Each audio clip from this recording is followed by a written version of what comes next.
पुराणों के अनुसार हमारे देश में 51 शक्तिपीठ है और कामाख्या देवी मंदिर सभी शक्तिपीठों में बहुत ज़्यादा महत्व रखता है। इसे महाशक्तिपीठ कहा जाता है और ज़्यादातर तांत्रिकों और अघोरियों के लिए तो ये गढ़ माना जाता है।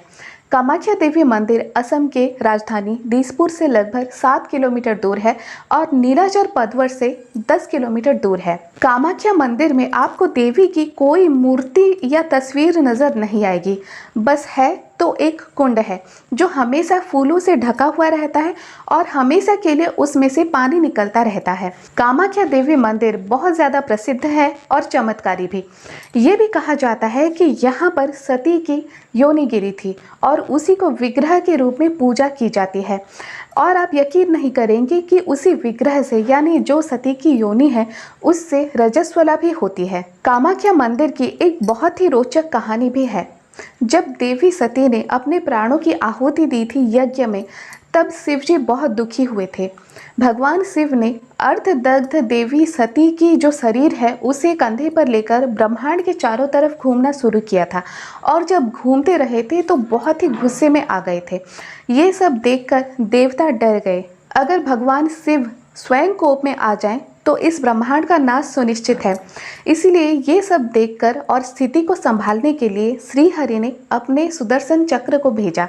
सुदर्शन चक्र ने माता सती के जो शरीर है उस शरीर को खंड खंड कर दिया और 51 खंडों में जो योनि भाग है वो कामाख्या मंदिर की जो जगह है उसी पर आकर गिरी और ये योनि विग्रह के रूप में वहीं पर रह गई, वहीं पर मंदिर बना। क्योंकि माता सती का गर्भ भाग यहाँ पर गिरा था और एक नारी का जो गर्भ भाग होता है वो एक नए जन्म के लिए होता है, इसीलिए इस शक्तिपीठ को महाशक्तिपीठ माना जाता है। हर साल लाखों में भक्त यहाँ पर आते हैं। वैसे तो अगर आप हर दिन देखेंगे तो आपको बहुत ही ज़्यादा संख्या में भक्त नज़र आएंगे, लेकिन ऐसे भी कुछ स्पेशल मौके हैं जहाँ पर बहुत ज़्यादा भक्त उमड़ते हैं।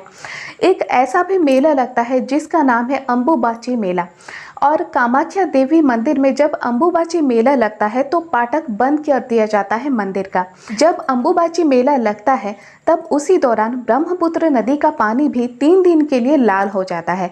और ऐसा क्यों होता है? कहा जाता है कि उसी 3 दिन के दौरान माता कामाख्या देवी रजस्वला होती हैं और इसी कारणवश ब्रह्मपुत्र नदी का पानी भी लाल हो जाता है। जब अम्बुबाची मेला लगता है तो 3 दिन के लिए मंदिर बंद रहता है और माता का विग्रह जहाँ पर है वहाँ पर एक सफ़ेद चादर बिछा दिया जाता है। 3 दिन बाद जब कपाट खोला जाता है और 3 दिन के अंदर वहाँ पर कोई भी नहीं घुसता। 3 दिन बाद जब कपाट खोला जाता है तब ये देखा जाता है कि वही सफ़ेद चादर बिल्कुल लाल हो गया है। और अम्बुबाची मेले के बाद जब कपाट खोला जाता है तो बहुत ही धूमधाम से कपाट खोला जाता है और जो वस्त्र वहाँ पर बिछा दिया जाता है सफ़ेद वस्त्र, वो जब लाल हो जाता है उसी वस्त्र को छोटे छोटे टुकड़ों में काट कर सभी भक्तों में बांटा जाता है। ये एक अनोखा भोग है जो कि देश भर में आप किसी भी मंदिर में नहीं देखेंगे। यहाँ पर कामाख्या देवी को भगवान शिव के नववधू के रूप में पूजा जाता है। इसीलिए यहाँ पर कहा जाता है कि जो भी इच्छा मनोकामना लेकर भक्त यहाँ पर आते हैं उनकी सारी मनोकामना पूर्ण होती है।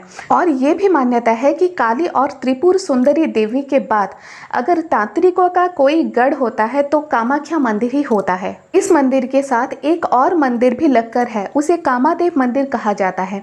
वैसे यहाँ पर जितने भी तांत्रिक अघोरी साधना करते हैं उनमें बहुत ज़्यादा शक्ति आ जाती है। ये तक कहा जाता है कि बुरी शक्तियों का नाश करने में सक्षम होते हैं वे लोग। सनातन धर्म के अनुसार माता पार्वती ने भगवान शिव को उनके लिए एक मंदिर बनाने का आदेश दिया था जहां पर वो अकेले में तपस्या कर सके और अपने लिए एक मनचाहा वर की प्राप्ति कर सके। तो इसीलिए इस जगह पर मंदिर बनाया गया था। कामाख्या मंदिर 3 हिस्सों में बनाया गया है। जो सबसे पहला हिस्सा और बड़ा हिस्सा है उसमें हर किसी को जाने की इजाज़त नहीं है, लेकिन जो दूसरा हिस्सा है उसमें माता का विग्रह है और फूलों से हमेशा सजाया जाता है उसे, कोई भी उसे खाली वैसे नहीं देख सकता और उसके अंदर लाइट भी नहीं है। मुझे बस एक बार अपनी लाइफ में वहाँ पर जाने का मौका मिला था जब मैं बहुत छोटी थी। छोटी छोटी बातें मुझे इतनी ज़्यादा याद नहीं है, जो भी याद है वो मैं आपसे बताना चाहती हूँ। मैंने बस ये देखा कि भीतर बिल्कुल अंधेरा था, दिए जले हुए थे जिसमें कुछ ऐसा दिखाई नहीं दे रहा था, लाइट बिल्कुल भी नहीं जल रही थी।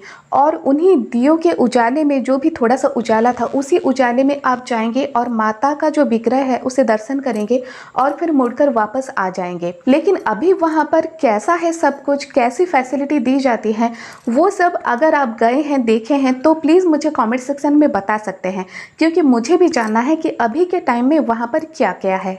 जब कामाख्या देवी मंदिर में माता कामाख्या रजस्वला होती हैं, तब किसी भी पुरुष को मंदिर के परिसर के अंदर जाने की अनुमति नहीं होती। हाँ, लेकिन महिलाएं अंदर जा सकती हैं।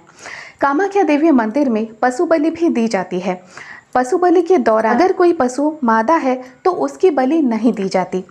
इस मंदिर में कन्या पूजन की भी विधि है। अगर कोई मनोकामना पूर्ण के लिए और इच्छा पूर्ण के लिए वहाँ पर जाता है, कोई पूजा करता है, तो कन्या पूजन की विधि भी वहाँ पर है। कन्या पूजन के साथ साथ वहाँ पर कन्याओं के लिए भंडारा भी लगता है। हिंदू धर्म में ऐसी मान्यता है कि अगर आपको देवी को प्रसन्न करना है तो आपको कन्या पूजन की विधि करनी पड़ेगी, क्योंकि कन्याएं देवी का रूप होती हैं। जो भी कन्याएं 9 साल के अंदर की होती हैं वो सब देवी का रूप होती हैं।